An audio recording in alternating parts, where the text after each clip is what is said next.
शराब घोटाला। पिछले 2 साल से यह शब्द आपने कई बार सुना होगा। 2 साल से बीजेपी की सारी एजेंसीज कई रेड मार चुकी हैं, कई लोगों को गिरफ्तार कर चुकी हैं, लेकिन अभी तक एक भी पैसे का हेरफेर कहीं नहीं मिला। कहीं से एक भी पैसा नहीं मिला। अगर भ्रष्टाचार वाकई हुआ है तो इतने करोड़ों रुपए गए कहां? क्या सारा पैसा हवा में गायब हो गया? सच्चाई यह है कि किसी तरह का कोई भ्रष्टाचार हुआ ही नहीं। अगर होता तो पैसा भी मिलता। ऐसे फर्जी केस में आम आदमी पार्टी के कई नेताओं को इन्होंने अभी तक जेल में रखा हुआ है। किसी के भी खिलाफ कोई सबूत नहीं है, कुछ साबित नहीं हो रहा, खुलेआम गुंडागर्दी चल रही है, किसी को भी पकड़ के जेल में डाल दो। अब बीजेपी मुझे गिरफ्तार करना चाहती है। मेरी सबसे बड़ी संपत्ति, मेरी सबसे बड़ी ताकत मेरी ईमानदारी है। झूठे आरोप लगा के, फर्जी सम्मन भेज के ये मुझे बदनाम करना चाहते हैं, मेरी ईमानदारी पे चोट करना चाहते हैं। इन्होंने मुझे सम्मन भेजे हैं। मेरे वकीलों ने मुझे बताया कि ये सम्मन गैर कानूनी है।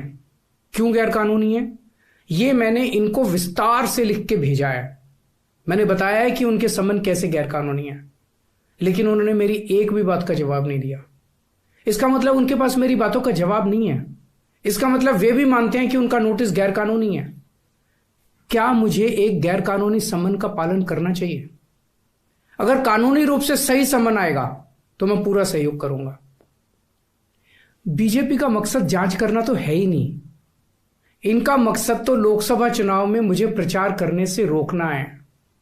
ठीक लोकसभा चुनाव के पहले इन्होंने मुझे सम्मन भेजा है। क्यों? इस जांच को चलते 2 साल हो गए। अभी ठीक लोकसभा चुनाव के पहले मुझे क्यों बुलाया जा रहा है? पहले क्यों नहीं बुलाया?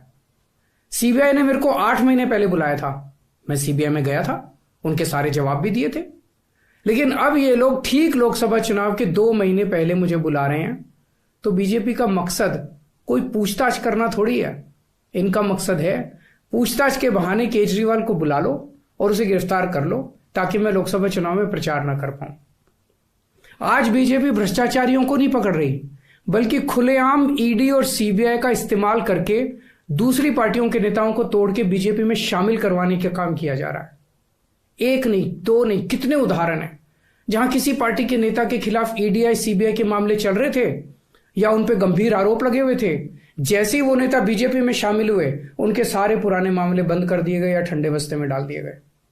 तो जो इनकी पार्टी ज्वाइन कर लेता है उसके सारे मामले रफा दफा कर दिए जाते हैं। जो इनकी पार्टी में नहीं जाता वो जेल जाता है।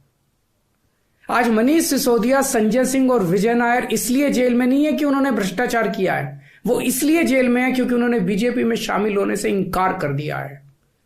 आज हम बीजेपी का मुकाबला क्यों कर पा रहे हैं? क्योंकि हमने कोई भ्रष्टाचार नहीं किया। अगर हमने जरा सा भी गलत काम किया होता तो दूसरे भ्रष्टाचारी नेताओं की तरह आज भी हम बीजेपी में शामिल हो चुके आज तो होते आज तक। इस तरह देश के ईमानदार नेताओं को जेल में डाल के और भ्रष्टाचारियों को अपनी पार्टी में शामिल करवा के ऐसे तो देश आगे नहीं बढ़ सकता। ये क्या चल रहा है? ये जो कुछ भी चल रहा है बहुत खतरनाक है। ये हमारे जनतंत्र के लिए बहुत गलत है। इसे रोकना होगा। मैं हमेशा देश के लिए लड़ा हूं। मेरा तन मन धन देश के लिए है। मेरी एक एक सांस देश के लिए है। मेरी खून की एक एक बूंद देश के लिए है। मेरे शरीर का एक एक कतरा देश के लिए समर्पित है।